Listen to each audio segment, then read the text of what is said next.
सब लोगों के दिमाग जाबाई का दिया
जी की जयंती। आप सबको पता होगा शनिदेव न्याय के देवता हैं, पता ही होगा। नहीं पता है तो अब पता चल जाएगा आज, है ना।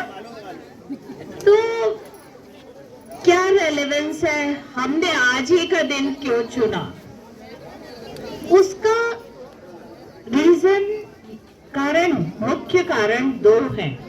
पहला तो ये वट सावित्री यानी आज वट वृक्ष की पूजा होती है। वट वृक्ष को अमरत्व का वरदान प्राप्त है, आप सभी ये बात भी अवश्य जानते होंगे, है ना। जो चीज आप जानते हो उसमें जोर से बोले, हमें पता है, बोलिए। हाँ, इसका नहीं मालूम था, अब मिल गई जानकारी। ठीक, अब प्रश्न ये उठेगा कि वट वृक्ष को अमरत्व का वरदान क्यों प्राप्त है। जैसा कि आपको सोनल जी ने बताया कि हम मध्यस्थता के बारे में आज आपको बताएंगे। तो मध्यस्थ का सबसे बड़ा गुण होता है निष्पक्षता, यानी कि किसी के भी बारे में पक्ष ना लेना, किसी के प्रति किसी तरह की बायस ना होना। बहुत पुरानी बात है, जब रामचंद्र जी और सीता मैया का राज था, जब दशरथ जी का स्वर्गागमन हुआ और रामचंद्र जी 14 वर्ष के कारावास के बाद वापस लौटे, तो उन्हें श्राद्ध करना था अपने पिताजी का। तो वो फल्गु नदी के समीप गए। जैसा कि आप लोगों को पता ही होगा कि हिंदू धर्म में प्रथा है, गया जी में जाकर ही पितरों का तर्पण हो सकता है ना। तो रामचंद्र जी और सीता मैया सपत्नीक ही हो सकता है यह तर्पण कार्य भी।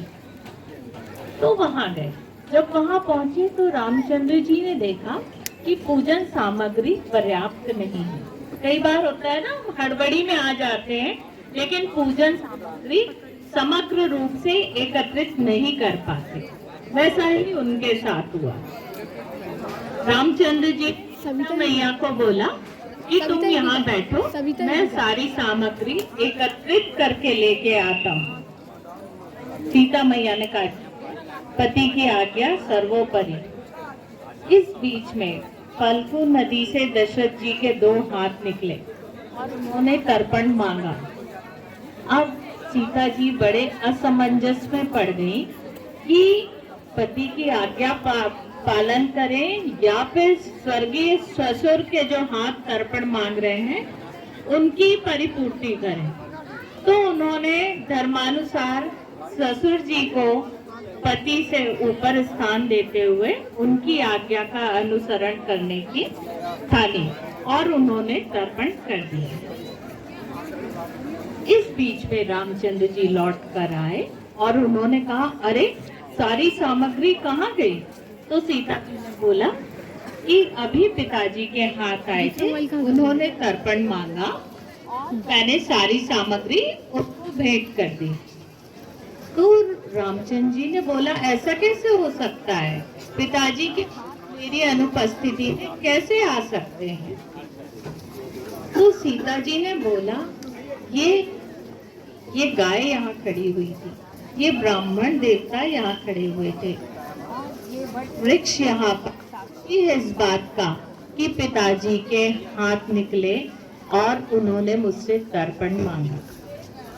गाय ने कह दिया ये सोच के कि फिर से एक बार तर्पण मिलेगा, उसने बोला कि मैंने नहीं देखा कुछ कि यहाँ पर क्या हुआ। इसी तरह ब्राह्मण देवता को भी लगा फिर से दक्षिणा मिलेगी, उस चक्कर में उन्होंने भी कहा मुझे ज्ञात नहीं है यहाँ पर क्या हुआ। लेकिन वट वृक्ष ने सीता मैया के साथ निष्पक्षता दिखाते हुए कहा कि यहाँ पर जो हुआ मुझे ज्ञात है, ये सही कह रही हैं, दशरथ जी के हाथ आए थे तर्पण के लिए और इन्होंने उसको तर्पण किया। तो सीता मैया ने खुश होकर उसको अमरत्व का वरदान दिया। ये कितनी पुरानी बात है, जब से वट वृक्ष को अमरत्व का वरदान मिला है और जहाँ जहाँ उसकी शाखाएं बढ़ती हैं वहाँ वहाँ वृक्ष का प्रसार प्रचार होता जाता है। बस इसी अवधारणा के साथ है कि जिस तरह वृक्ष की शाखाएं अमर रहती हैं, इसी तरह मध्यस्थता का प्रचार इतना बढ़ जाए कि वो भी अमरत्व को प्राप्त हो जाए। अब आपके मन में प्रश्न उठ रहा होगा कि आखिर मध्यस्थता है क्या? ये बार बार मध्यस्थता का क्या नाम लिया जा रहा है यहाँ पे, और वट वृक्ष से इसका क्या रेलेवेंस है?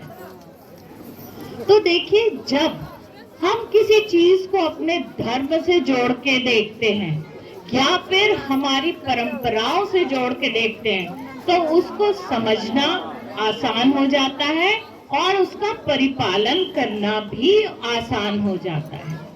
तो मध्यस्थता यानी कि आपसी विवादों का आपस में बैठकर समाधान करना, अपनी शर्तों पे अपना निर्णय स्वयं लेना, एक तृतीय निष्पक्ष व्यक्ति की सहायता से। और वो तृतीय निष्पक्ष व्यक्ति कौन होता है?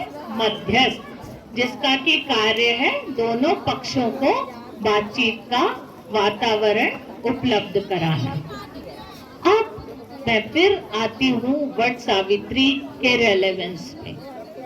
आप देखिए, सावित्री जी के मन में निश्चय था, उन्हें शुरू से पता था कि सत्यवान जी, उन्होंने अपने दृढ़ निश्चय से अपने पति के प्राण यमराज जी के हाथों से वापस छीन के ले आए। इसको हम कहते हैं क्रिएटिविटी या फिर रचनात्मकता। आप सोचिए, सावित्री जी का उस जमाने में कितना क्रिएटिव माइंड था कि जब यमराज जी ने उनसे पूछा कि ये तो संभव नहीं है, तुम्हारे पति की आयु पूर्ण हो चुकी है, अब वो मृत्यु लोक में नहीं रह सकता और मैं उसके जीव को खींच के ले जाऊंगा, ये मेरा प्रण है। तो उन्होंने कहा ठीक है, ले जाइए आप, मैं भी जाऊंगी। तो बोले तुम कैसे जाओगी, सशरीर वहां कोई मनुष्य नहीं पहुंच पाया है आज तक। तो सावित्री ने कहा जब मैंने इनसे विवाह किया था तब ये तय किया था कि जब तक और जहां ये रहेंगे मैं उनकी छाया की भांति साथ में रहूंगी। यमराज जी को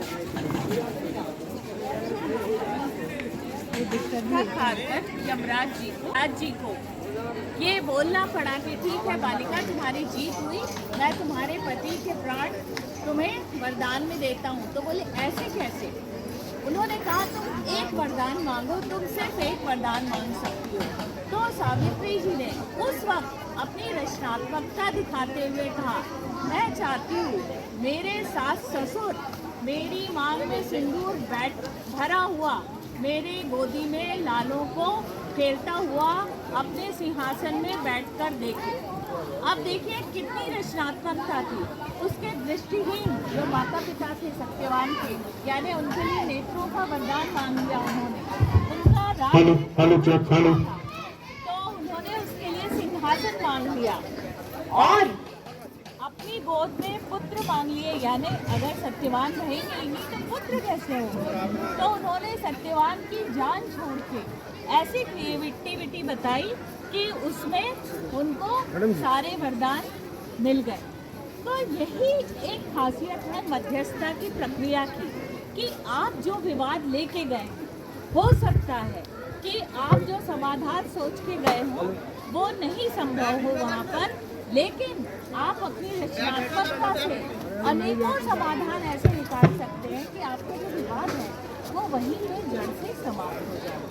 तो ये मध्यस्थता की एक बहुत अच्छी खूबी है जिसके लिए हम इसका प्रचार प्रसार करने एक ऐसी जगह आए हैं जहाँ पर आम जनता, देखिए पढ़े लिखे व्यक्ति और जो लीगल नॉलेज जिनको नहीं है उनको नहीं पता कि मध्यस्थता क्या होती है और विवाद क्या है, किस तरह से ये बढ़ता है, ये सारी चीज़ें हमें नहीं पता होती। लेकिन जिन लोगों के मन में ये जागरूकता है उनका ये कार्य है कि वो इसको जाने समझें और ज़्यादा से ज़्यादा लोगों में इसको प्रचारित कर सकें, प्रसारित कर सकें, ताकि लोगों के बीच में जो विवाद में उनकी एनर्जी हो रही है वो इसी रचनात्मकता के कार्य में लगे और